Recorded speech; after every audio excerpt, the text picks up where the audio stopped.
A paz do Senhor, meus irmãos, muito bom dia. Estamos aqui para mais um dia de leitura bíblica.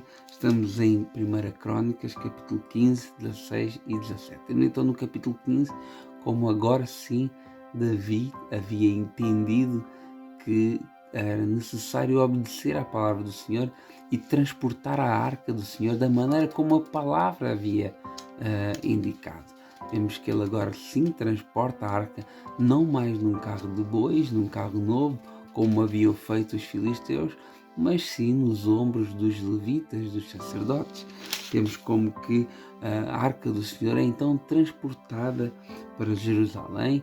Isso tudo faz parte de um grande evento, com músicos, com muita multidão ali a acompanhar, e Davi trazendo a arca numa grande alegria, com um grande louvor, dançando ao Senhor, sem vergonha, sem se preocupar com aquilo que as outras pessoas diziam. Vemos aqui Mical, a sua esposa, filha de Saul, a criticá-lo. Nós sabemos que isso teve uma consequência na vida de Mical, ela ficou estéril depois desta crítica. No capítulo 16 temos então essa instituição da música no culto religioso, e temos um salmo de Davi aqui, um salmo de ação de graças também. No capítulo 17 temos aqui o desejo de Davi de construir um templo.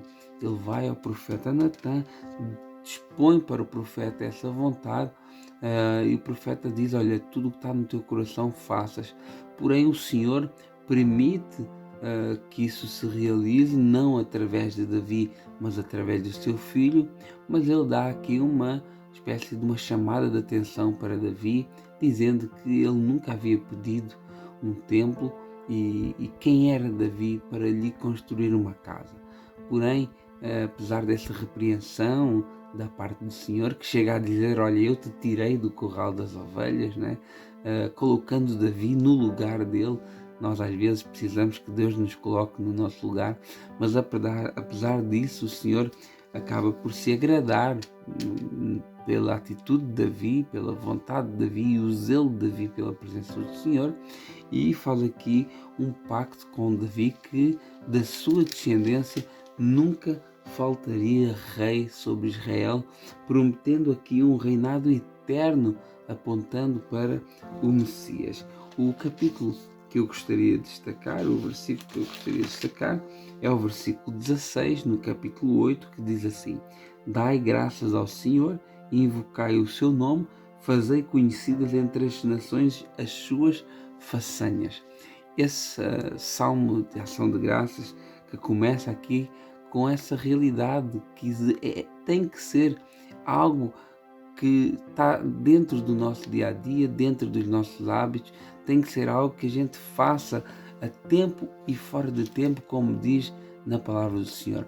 Falar de Deus, falar daquilo que Ele fez por nós, da salvação que Ele nos proporcionou, do pecado que Ele pagou por nós naquela cruz e do perdão que nós fomos alvo por aceitarmos e por crermos nesse sacrifício de Cristo na cruz.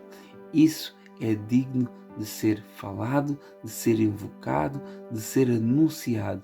Que a gente possa ter sempre nos nossos lábios o Evangelho da paz, o Evangelho que nos traz uma reconciliação com Deus, o Evangelho que nos fala de uma dívida que nós tínhamos, mas que foi paga na cruz, de um pecado ao qual nós éramos escravos, mas que hoje somos livres, um pecado que nos afastava de Deus, mas um sacrifício que nos voltou a aproximar de Deus, e um pecado que nos dava uma morte eterna, uma condenação eterna, e uma salvação que nos dá uma vida eterna juntamente com Cristo para sempre, com o nosso Senhor. Deus abençoe a vida de cada um e até amanhã.